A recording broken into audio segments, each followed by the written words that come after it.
Carlos Hermosilla fue maestro de maestros, fue un tremendo grabador, una persona que a pesar de su discapacidad logró una obra trascendental.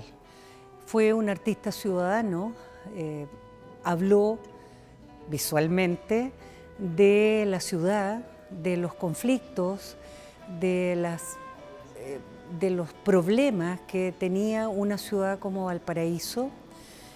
Fue un visionario, se comunicó y estuvo en contacto con muchas personas en el mundo.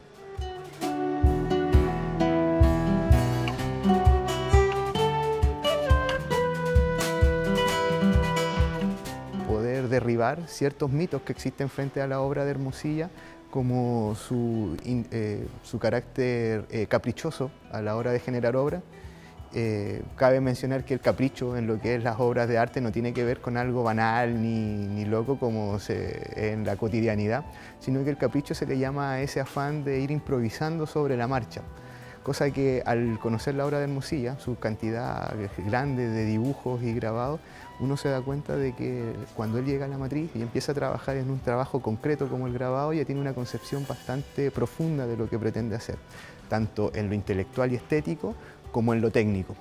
Entonces, eso derriba cierto mito de que Hermosilla se llegaba a la matriz o se entregaba al trabajo a partir de lo intuitivo netamente, y no es así. Entre otras cosas, también he podido entender la capacidad que tiene de observación sobre ciertos elementos. Tiene un énfasis y una preocupación muy especial por los personajes y sus funciones sociales, sean niños, sean mujeres, las mujeres embarazadas, los trabajadores de los oficios, vagabundos, etc. Tiene una especial sensibilidad frente a los actores sociales y frente a ciertos elementos propios de la cultura que a veces uno está tan inmerso que no los tiende a ver, te pasan por encima por estar muy presentes y muy cercanos.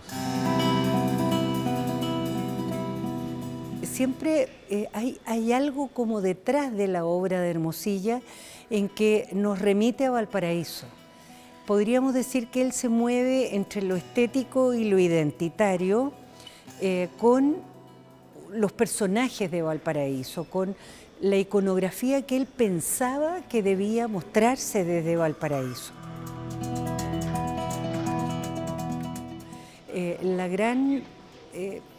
Lo fantástico del grabado es que esto parte a partir del concepto del taller. Y el taller siempre hay un maestro, hay aprendices, pero también hay vinculaciones ideológicas, políticas, sociales, de las cuales se discuten en un taller. Por lo tanto, el grabado se transforma en una cartografía social de ciertos momentos y en un correlato sociocultural. En este momento lleva por título Envíos.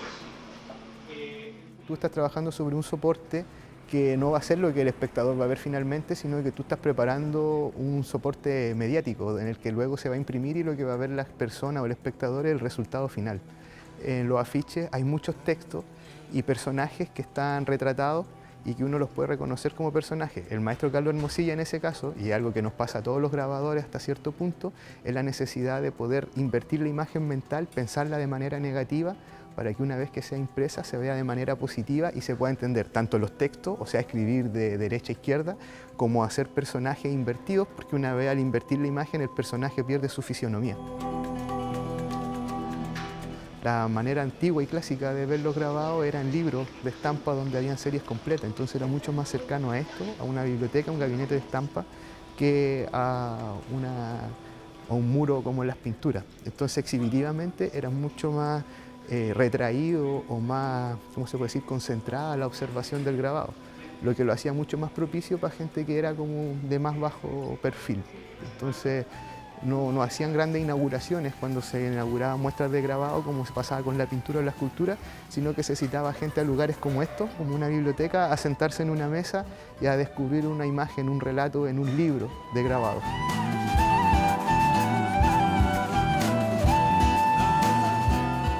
Fue un poco invisibilizado a partir del año 73 por la hegemonía política cultural que se gesta con la dictadura en Chile. Y ahí se le pierde un poco la pista a Carlos Hermosilla. Pero obviamente en el mundo del arte es un baluarte, es un ícono del grabado chileno y latinoamericano, me atrevería a decir yo. Desde esta mirada como un correlato social, un correlato político, un correlato nacional.